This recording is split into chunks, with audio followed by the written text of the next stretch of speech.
Selamat pagi Bapak Ibu, salam sehat, salam sejahtera dan tetap semangat untuk kita. Perkenalkan saya Nima Denovi Apriliani, CGP Angkatan 10 dari Jakarta Pusat. Pada kesempatan kali ini saya akan melakukan sesi diskusi berupa wawancara bersama Bapak Imam SPDMM dari SMP Negeri 216 Jakarta. Bapak, Assalamualaikum. Waalaikumsalam. Bagaimana kabarnya Pak? Baik, sehat walafiat. Oke. Semoga selalu dalam lindungan Tuhan dan senantiasa diberkahi dalam setiap karunia dalam beraktivitas ya Pak ya. Baik. Sebelumnya saya ucapkan terima kasih atas kesempatan waktu yang Bapak luangkan untuk sesi diskusi berupa wawancara pada kegiatan hari ini. Seperti itu ya Pak ya. Baik Bapak, tujuan kegiatan wawancara kita hari ini adalah secara spesifik saya ingin belajar dan menggali informasi mengenai cara-cara apa yang akan Bapak lakukan serta bagaimana langkah-langkah praktik pengambilan keputusan yang selama ini Bapak jalankan. Kemudian terutama untuk kasus-kasus yang nilai-nilai kebajikan saling bersinggungan atau untuk kasus-kasus dilema etika yang sama-sama benar. Seperti itu ya Pak ya. Baik, untuk sesi pertama daftar pertanyaannya adalah apakah sudah bisa dimulai diskusi kita hari ini Bapak? Boleh, silakan. Bapak dan Ibu, sekolah sebagai sebuah institusi moral berkontribusi terhadap terbangunnya budaya, nilai-nilai, dan moralitas dalam diri setiap murid. Kepemimpinan kepala sekolah tentunya berperan sangat besar untuk menciptakan sekolah sebagai institusi moral. Dalam menjalankan perannya, tentu seorang pemimpin di sekolah akan menghadapi berbagai situasi di mana harus mampu mengambil suatu keputusan di mana ada nilai-nilai kebajikan universal yang sama-sama benar, namun saling bertentangan. Seperti itu ya Pak ya. Yeah. Selama Bapak menjabat sebagai kepala sekolah, adakah suatu masalah yang Bapak hadapi sebagai seorang pemimpin di mana masalah tersebut menimbulkan dilema dalam penyelesaiannya? Bisakah Bapak menceritakan akar masalah yang terjadi tersebut beserta cara penyelesaian yang telah Bapak lakukan? Baik, sebelumnya saya perkenalkan, nama saya Imam dan saat ini mendapatkan amanah sebagai Kepala SMP Negeri 216 Jakarta, dan izin saya mungkin berkostum karena selesai olahraga belum sempat berganti kostum, tapi insya Allah nanti saya bisa mempersamai Ibu Nopi untuk berdiskusi. Seperti yang ditanyakan tadi oleh Ibu Nopi, CGP di angkatan ke-10, tentunya dengan berbagai dimensi kompetensi seorang kepala sekolah, baik itu di aspek dimensi kompetensi kepribadian, sosial maupun profesional, tentu kapasitasnya dituntut bagaimana mampu menghadapi berbagai permasalahan itu untuk bisa menghadirkan solusi. Kendati pun suatu ketika kita tentu kepala sekolah sesekali tidak bekerja sendiri, tapi ada beberapa tahapan melalui aspek diskusi dengan tim manajemen untuk mengambil langkah sebagai sebuah putusan.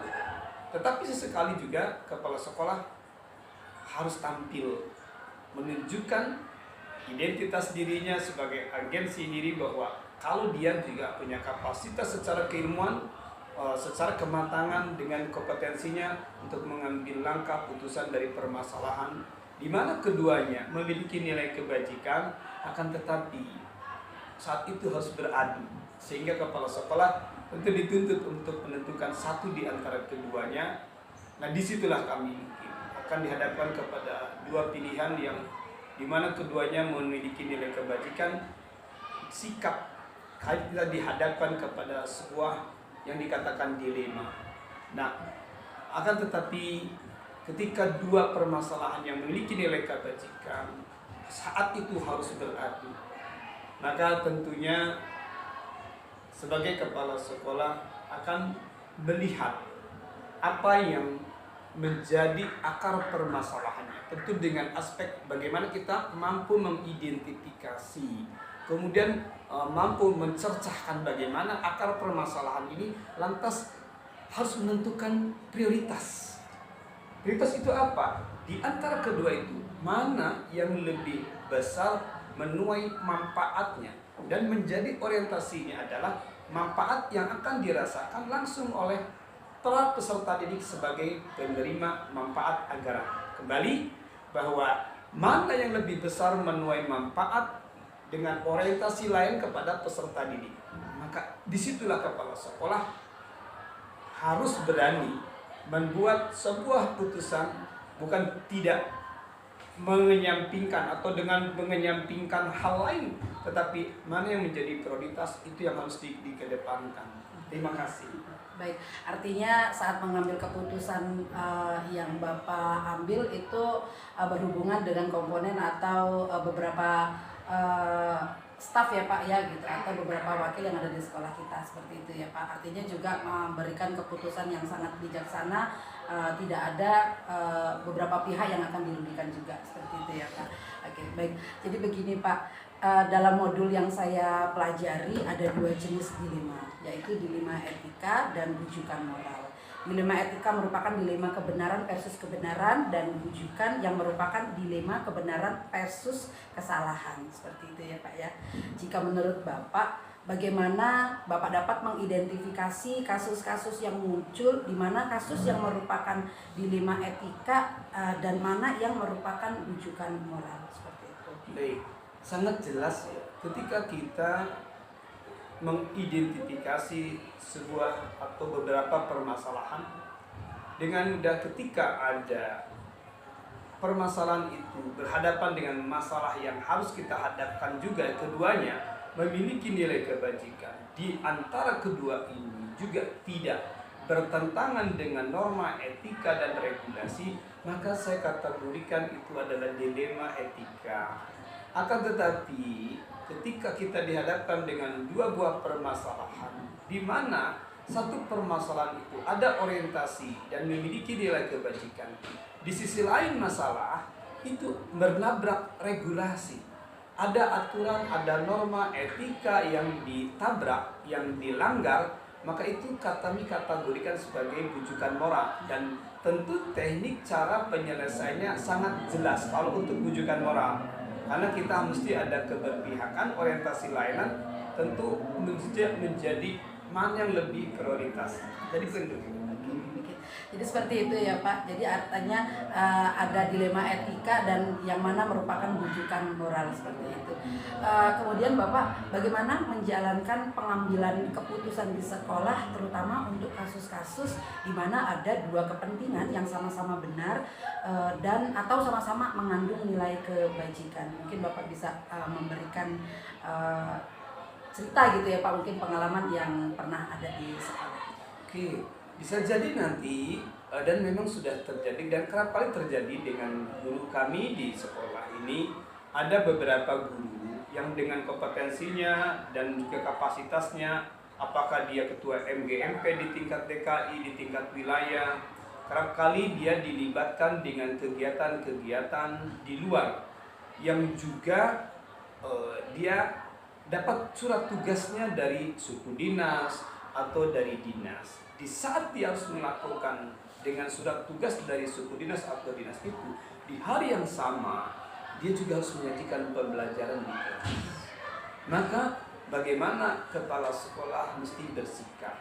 Nah, keduanya mesti terlayani karena dua-duanya memiliki orientasi dan capaian. Yang pertama, ketika dia harus di kelas kemudian tidak di kelas, maka ada layanan yang tertunda.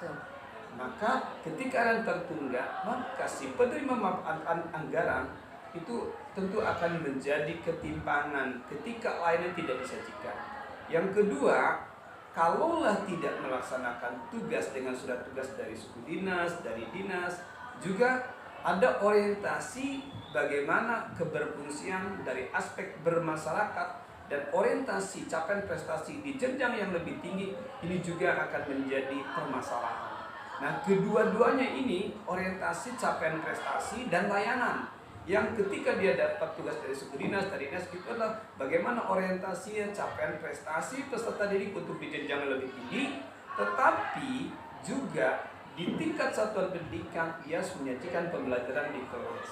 Maka langkah yang saya ambil, kalau kondisi seperti itu, memang itu yang disebut kami bahwa kami dihadapkan dengan dilema etika. Keduanya menuai nilai kebenaran, tetapi langkahnya sangat jelas. Ini menjadi pembelajaran buat kita bahwa bagaimana ketika seorang guru kemudian melaksanakan tugas secara kedinasan dari suku dinas atau dari dinas untuk orientasinya capaian prestasi peserta didik juga, tetapi bagaimana dia tetap terwakili keberadaannya di kelas. Tugasnya yang kita minta dari pilot, dan kami utus delegasi guru piket dan atau guru yang akan mengkawal tugasnya berlangsung di kelas. Nah, itulah salah satu beberapa alternatif yang makanya tidak boleh terjadi kelas kosong. Iya. Kalau kami tidak ambil langkah seperti itu, maka kelas kosong. Kalau kelas kosong, maka implikasinya anak tidak mendapatkan layanan. Nah itu, maka supaya keduanya tetap terlayani, terakomodasi, saya pikir langkah seperti itu yang harus kami lakukan. Oke, baik. Jadi luar biasa ya Bapak Ibu, beserta langkah-langkah ataupun prosedur jadi dianggap sebagai suatu keefektifan dalam pengambilan suatu keputusan oleh pimpinan di SMP Negeri 216 Jakarta. Seperti itu ya Pak ya. Kemudian berikutnya Pak, hal-hal apa saja yang selama ini merupakan tantangan dalam pengambilan keputusan pada kasus-kasus dilema etika? Tentu ketika sebuah putusan ini sudah diambil, maka akan berdampak. Berdampak itu adalah semua warga sekolah akan merasakan dampaknya.